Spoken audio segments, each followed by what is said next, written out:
اعوذ باللہ من الشیطان الرجیم بسم اللہ الرحمن الرحیم السلام علیکم ورحمۃ اللہ وبرکاتہ۔ امید ہے کہ آپ سب خیریت سے ہوں گے۔ نالج ٹاکس میں خوش آمدید۔ معزز ناظرین، میں علی ویر منافق سے مخاطب ہو کر کہتی ہوں، زبر نہیں زیر ہو جا، زبر نہیں زیر ہو جا، کیونکہ آگے پیش ہونا ہے۔ تمہارے پاس دولت کیا آئی؟ تم نے تو اپنے خونی رشتوں کو ہی گھر سے نکال دیا۔ حقیقت میں رشتے خون کے نہیں بلکہ احساس کے ہوتے ہیں۔ اگر احساس ہو تو اجنبی بھی اپنے ہو جاتے ہیں، اور اگر احساس نہ ہو تو اپنے بھی اجنبی ہو جاتے ہیں۔ اور تمہارے اندر صلہ رحمی رشتوں کا احساس مر چکا ہے۔ تم اپنے بہن بھائیوں کو شریک کہتے ہو اور اپنے ماں باپ کو اجنبی سمجھتے ہو، اور سسرال جن کو تم اپنا سمجھتے ہو وہاں تمہاری کتے جتنی بھی عزت نہیں۔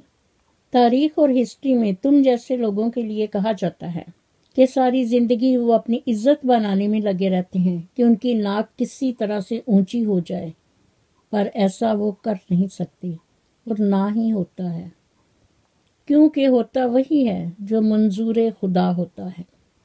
اور تم جیسے انسان کے لیے یہ کہا جاتا ہے کہ تم نے یہاں اپنی ناک اونچی کرنے کے لیے بہت زور لگایا، لیکن جتنی تمہاری زندگی گزر چکی ہے اس میں تمہاری ناک اونچی نہیں ہوئی بلکہ نیچی ہو گئی ہے، کہ زمانہ تم پر ٹھو ٹھو کرتا ہے اور لانتیں بیچتا ہے۔ معزز ناظرین، دراصل علی ویر منافق اور منافقہ مرچن دونوں میاں بیوی نمک حرام اور احسان فراموش ہیں، اور احسان فراموش لوگوں کا پہلا شکار اس کا محسن ہوتا ہے، جیسا کہ اس کی والدہ محترمہ اور بہن سنورا کا چینل انہوں نے چھینا۔ انہوں نے یہ پودا لگایا تھا جو آج تناور درخت بن چکا ہے اور سب اس کا پھل کھا رہے ہیں۔ اس میں مین پرسن علی ویر منافق ہے۔ کوئی انسان اپنے محسن کا احسان فراموش نہیں ہو سکتا، لیکن یہاں یہ دونوں میاں بیوی بے ضمیر انسان ہیں۔ یہ ایسی حرکتیں کرتے ہیں جو ایک انسان کو زیب نہیں دیتی۔ ان کے ضمیر نہیں کانپتے، وہاں زمین کانپ جاتی ہے۔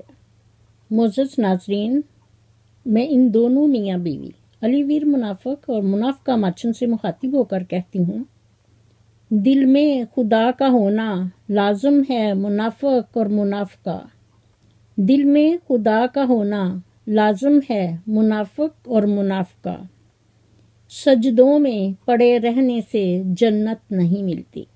اور اسی سے ریلیٹڈ آج میں آپ کو ایک سٹوری سناتی ہوں، بالکل سچا واقعہ، نبی پاک صلی اللہ علیہ وآلہ وسلم کے زمانے کا، کہ ایک آدمی کا آخری وقت تھا کہ اس کی جان نہیں نکل رہی تھی۔ گھر والوں نے کلمہ پڑھنے کی تلقین کی، لیکن اس کی زبان سے کلمہ جاری نہیں ہو رہا تھا۔ نہ جانے کیوں سب بہت پریشان تھے کہ خدا جانے اس سے کون سا گناہ سرزد ہو گیا ہے۔ اور پھر وہ آدمی ایک عام انسان نہیں بلکہ ایک صحابی تھے، اور ان کا نام علقمہ تھا۔ چنانچہ اس کی بیوی نے نبی پاک صلی اللہ علیہ وآلہ وسلم کی خدمت میں اطلاع بھجوائی کہ باوجود تلقین کے ان کی زبان پر کلمہ جاری نہیں ہو رہا۔ نبی پاک صلی اللہ علیہ وآلہ وسلم نے فرمایا، کیا علقمہ کے والدین زندہ ہیں؟ انہوں نے بتایا کہ صرف والدہ زندہ ہیں، لیکن وہ بھی کسی وجہ سے ناراض ہیں۔ حضور اکرم صلی اللہ علیہ وآلہ وسلم نے ان کی والدہ محترمہ کو پیغام بھجوایا کہ میں آپ کی خدمت میں حاضر ہونا چاہتا ہوں، آپ کے پاس آؤں؟ لیکن ان کی والدہ نے کہا، میں آپ صلی اللہ علیہ وآلہ وسلم کو تکلیف نہیں دینا چاہتی، اور میں خود آپ کی خدمت میں حاضر ہو جاتی ہوں۔ چنانچہ جب وہ حضور پاک صلی اللہ علیہ وآلہ وسلم کی خدمت میں حاضر ہوئیں تو آپ صلی اللہ علیہ وآلہ وسلم نے فرمایا اور علقمہ کے متعلق بتایا تو اس کی والدہ نے کہا کہ یہ بہت نیک ہے، بہت شریف ہے، نماز روزہ کا پابند ہے اور صدقہ و خیرات بھی کرتا ہے، لیکن اپنی بیوی کو خوش کرنے کے لیے مجھ پر سختی کرتا ہے، بد کلامی کرتا ہے، اس لیے میں ناراض ہوں۔ جس پر حضرت محمد صلی اللہ علیہ وآلہ وسلم نے فرمایا کہ اس وقت وہ جان کنی کی حالت میں ہے اور اس کے زبان پر کلمہ جاری نہیں ہو رہا، اس لیے آپ اسے معاف کر دیں۔ لیکن اس کی والدہ نے غصے کی وجہ سے انکار کر دیا۔ تو پھر حضرت صلی اللہ علیہ وآلہ وسلم نے حضرت بلال رضی اللہ تعالی عنہ سے فرمایا کہ لکڑیاں جمع کرو، جلاؤ اور علقمہ کو اس میں ڈال دو۔ جب اس کی والدہ نے یہ سنا تو وہ گھبرا گئی۔ اس نے کہا میرے بیٹے کو آگ میں نہ ڈالا جائے، جس پر نبی پاک صلی اللہ علیہ وآلہ وسلم نے فرمایا اللہ تعالیٰ کے عذاب کے مقابلے میں ہمارا عذاب بہت ہلکا ہے، خدا کی قسم جب تک تم اس سے ناراض ہو نہ تو اس کی کوئی نماز قبول ہوگی نہ ہی کوئی صدقہ و خیرات۔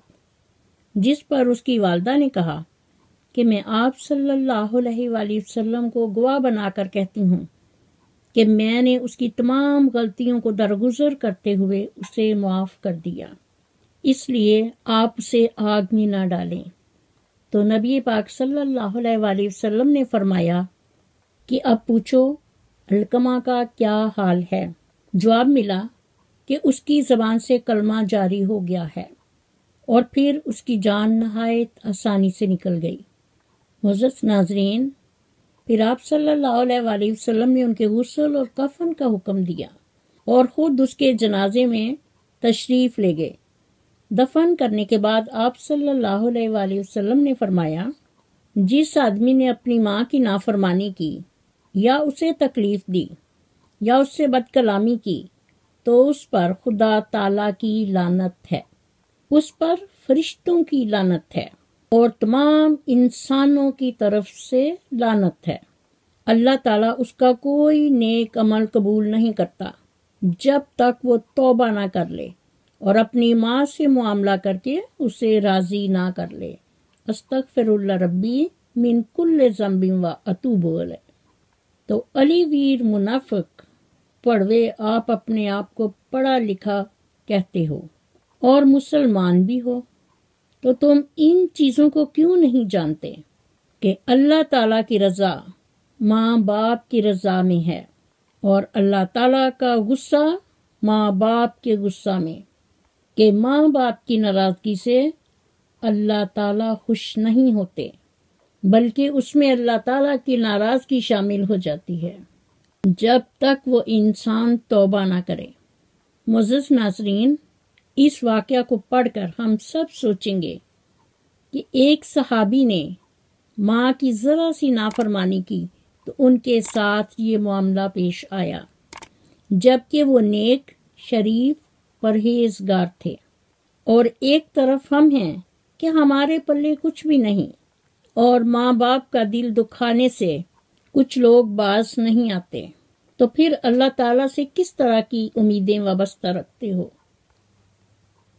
میری دعا ہے کہ اللہ تعالیٰ ہم سب کو نبی پاک صلی اللہ علیہ وآلہ وسلم کی سنت اور حدیث کے مطابق زندگی بسر کرنے کی توفیق دے، آمین ثم آمین۔ اسی کے ساتھ میں اپنی ویڈیو کا اختتام کرتی ہوں۔ میرا خلوص اور نیک تمنائیں ہمیشہ آپ کے ساتھ ہوں۔